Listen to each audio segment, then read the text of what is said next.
Hey guys, welcome to our review of the one book we've been waiting 365 days for, the sequel to A Court of Mist and Fury, Sarah J. Maas book, A Court of Wings and Ruin. Oh my god. Nearly died when I got this in my hand. I nearly like dropped my entire life. Well, I did drop my entire life. I sent out a whole bunch of like tweets about this book. Like I don't usually tweet when I'm reading stuff and I'm like, I'm never putting this book down. I haven't been this excited about a book in a very long time. It's nice, isn't it? Yeah, it really is. Yeah. So I'm just gonna say right now at the very beginning that there are going to be spoilers because there's no way we can talk about this without spoiling anything. So if you have not read the Court of Thorns and Roses books, they're good, pick them up and then come back. But yeah. We'll give you a brief summary and then we'll talk about what we liked and what we didn't like. Yep. Brief summary of this book opens with Feyre in Tamlin's court, kind of where we left off. Rhys and all the other Court of Dreams are off doing their own thing as Feyre's being undercover in Tamlin's spring court. Hybern has sent a couple of emissaries to Tamlin's court to pick up on that contract and scout the wall and figure out what's going on with that. Feyre fucking hates these people. One of them is Jurian though. Jurian is like clearly insane. He's a lot of fun. Yeah, I really like him. I wanted more of him. He was great. And then there's these two twins who are just like nasty. Creepy. So she has to bring this court down from the inside, and I am so proud at how efficient she was because she was playing the game that I wanted. Just every friggin' level is perfect. Like she's like slowly working Lucien and Tamlin against one another. She's slowly working Tamlin against all of his people. And then Ianthe shows up and it's just like, all right, it's time for my trump card. I don't like, what can I take away from her? What I really wanted though was for her to be like sitting at the dinner table and she just casually sticks her leg out as Ianthe walks by and just trips her and then like steps on her dress and like rips it. That is what I wanted. I wanted that level of petty as well. Well, I guess the only reason that they didn't do that was because then it would somewhat like blow her cover. Just because Lucien is watching her like a hawk, but he's also playing right into her trap because Lucien is just like, maybe I haven't been the best friend. Oh, you're having nightmares? Here, it's okay, we'll hug it out. And Tamlin comes in and is like, you're touching my woman. And it's just like, oh, good. At one point she lets him more or less like hit her like because he has an explosion of rage and she's like, I'm not gonna defend myself. And that's good because then his sentinels and men are just like, holy shit. Ianthe like makes a power move that plays right into her hand by like fucking with one of the guards and getting him punished. She argues with Tamlin like, no, don't punish him, like don't do this, and Tamlin sides with Ianthe over his men and his men are like, oh my god, and Feyre goes and like tends to his wounds. And so they're like, she's great, like we love her. And so then when she does make her escape and she has this whole plan that she's gonna make it look like she's been attacked, all of the men are gonna be like, oh my god, like how could he let this happen to her? We just got her back. And now he's let Hybern run her off again. So it was great. I just wanted that petty. All right. So the plan goes to shit. But she manages to get out. She manages to show everybody that, you know, she's fucking strong. And she ends up taking Lucien with her. And I was so happy because, like, I was a little bit upset with Lucien in the last book because he refused to stand up to Tamlin. He let Tamlin get away with all of this shit. And so now he's kind of become more aware, and Feyre thinks, okay, the only reason he's like being nice to me is because my sister is his mate and he wants to see my sister. It kind of comes out that no, he actually like, he's realizing, and so she's about to escape. And she overhears Ianthe torturing Lucien. And so she goes in and she just like lets out the power and just like destroys her. Like she makes her like crush her own hand and gives her like this terrifying lecture about consent. And it's just like, yeah, you know, every time you think about doing something without like the consent, you know, you'll like, your hand is your reminder. Then the twins walk in on that and she's like, well, there goes my beautiful escape plan. And she rips them to shreds too. Yeah. Lucien's like, take me with you. It's kind of funny because he's still not convinced that Rhysand isn't gonna hurt Elaine. You're just like, really? Really? Out of all this, you don't think Feyre would have like left her sister with him if she thought she was in danger. And so thus begins the epic chase across the land to get to the night court. And they finally get there, and they show up. Basically, he's like, oh my god. This is actually kind of nice. There are children playing outside. We don't even have those. So he's like, just blown away. They sit him down and they like tell him all of their stories. Like Rysand's like, this is what Tamlin did to my family. Listen, not so rosy over there. Finally, he's like, oh, I was the villain in your story, Fairy. And you're like, thank you for catching up. I love that because at some point they're like, okay, well there's this other human queen we can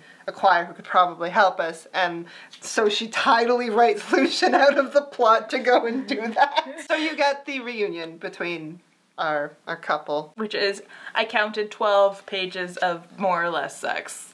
Like, it's like one extended sensual sex scene, like 12 pages. And you're like, yes, this is what I was missing. Thank you very much. Oh, it's so good when authors can write connections. You know, believable tension and connections. And the thing that I love about this couple is that they are equals. They work as a team. There's no kind of stupid subplot like, oh, you know, he said this and he told me not, he forbid me not to go. Or like he's been lying to me, or she overhears something and just assumed. Like they like work as a team, and there's like they are a combined front, and she says that. She's like, okay, you know, we have to be a combined front. Like if I disagree with you when we're with people, we can talk mentally. I'm not gonna call you out. And I'm just like, this is adulting. It's so nice. And they had a lot of sex. Look at me, I'm talking about like character and Chelsea's just like every scene with them practically ends with them having sex. Like it's not like descriptive, but it's like, and then they had sex. And then we're moving on. Oh, and then they're talking again. And then they had more sex. I was just like, holy crap. In this book we also get more character growth for her sisters. So Elaine has got the gift of prophecy from the cauldron. They don't realize it at the time, but she's like seeing stuff that isn't there, and she seems like maybe like she's actually just been like ruined by the cauldron. You know, she's never gonna be the same again. But once they figure out that she's been seeing these things, then, you know, it works out and she comes more back to herself, and Lucian's just like, can I help you? Do you want tea? There's a scene where Feyre goes into Lucian's head and just like listens to his internal monologue while he interacts with Elaine, and it's like so like sad. It's really cute. Because like he's been given boundaries. He follows them. He accidentally like walks in on her. He didn't think she was gonna be there. And he's just like, oh, okay. He's like, I feel these things, but I don't know if she feels them too. And then, so Nasta managed to steal something from the cauldron. We're not exactly sure what it is, but it's just like pure untempered power. It's like, yeah, probably has something to do with death. But yeah, it's something she hasn't quite worked through yet. So she's hanging out with Amren to like deal with that. Other faves show up, like the Bone Carver. Yeah, the Bone Carver. They decide that they're gonna need help against Hybern, so they decide that they're gonna enlist the Bone Carver, and that's its whole arc. So we end up getting like 3 Lovecraftian-esque monsters. Yeah. Because then there's like actually like a secret library, and there's a thing under the library, and that was terrifying and I loved it. That was great. That was probably my favorite. Because Feyre goes down into the library with Nesta.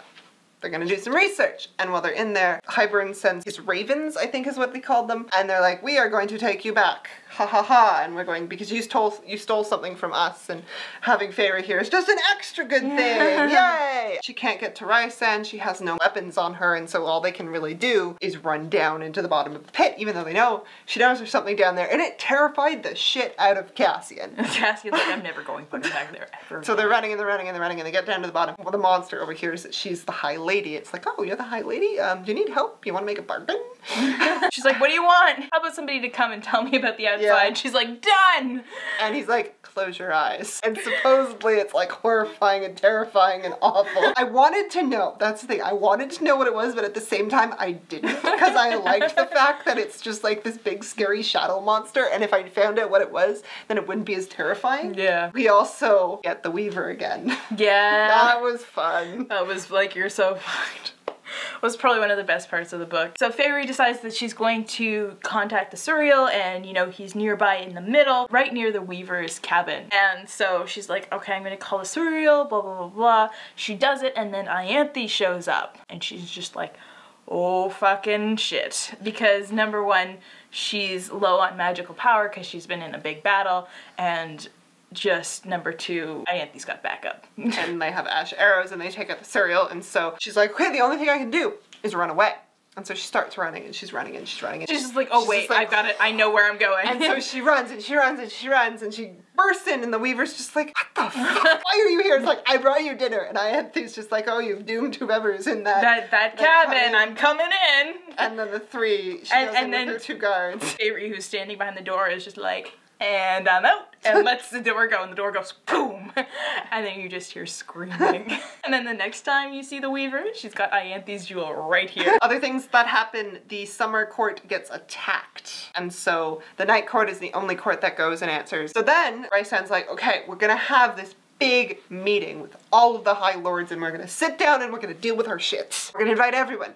Even Tamlin, and then begins the other best scene in the book, because like you are just waiting for it to turn into a knife fight. And it was really cute because, you know, everybody on our side is like betting about which court's gonna be the first one to throw the first punch. It's them. So they all sit down and all the High Lords are like, they don't get along much, but you know, it's okay. Like it feels like it's gonna be okay, and then Tamlin just like makes an entrance and just like, oh my god, it just gets turns into like a petty it just gets rough, and like he just goes straight at Feyre and just like attacking her, like he's just like, you're a whore, and just like all of her credibility. He's just like trying to destroy it. Yeah, you wrecked my court, leaving me open for Hybern and blah blah blah blah, and look, I brought these plans. You say you care about my people, I have no one to defend them because of what you did. And she's like, oh shit, like, I did do that.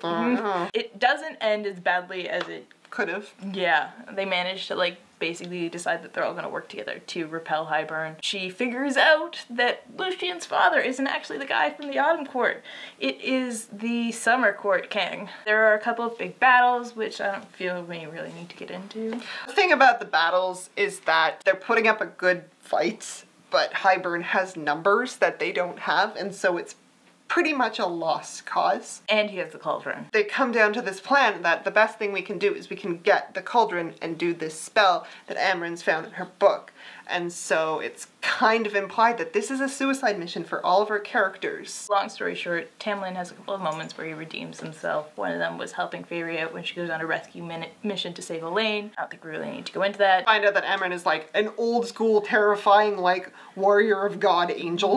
Yeah, from another dimension. And it's just like, yeah, no, her plan is if she can release herself, then she can defeat them. So they go in, it's a big, long battle. Shit goes down. Hybern starts using the cauldron, but they manage to get in there. The sister's father shows up with troops. The queen that Lucien was going to look for actually ran into their father before, and so Lucien's now kind of with them, and they're all coming in. And then there's Miriam and Draken, and their people are all coming in to save them. So it's the last alliance of men and elves, basically. The big climax is when Amren and Feyre manage to get to the cauldron, and Feyre touches the cauldron and she kind of gets trapped, and so she watches Hybern go and confront Nesta and Elaine and Cassian, and Cassian gets kind of taken out, and Elaine comes in from behind and stabs him in the throat. And then Nesta grabs it and just twists it. And you're just like, yes! But I mean, the army isn't defeated at that point because Hybern's army is like, you know, they're still like married to the cause, and they still have the numbers and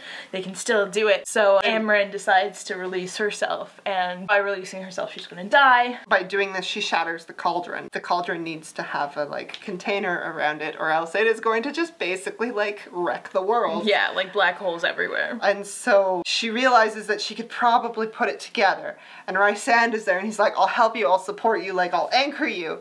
And so she's doing it, she's like, hey, we're doing it. And he's like, I love you. And then like, she's like, I've done it. And she turns around and he's dead. And I was just like, the day before we get the book, I turned to Chelsey as I normally do. And I'm like, she's gonna kill Rysand. She's like, she can't kill Rysand. I was right though, she didn't.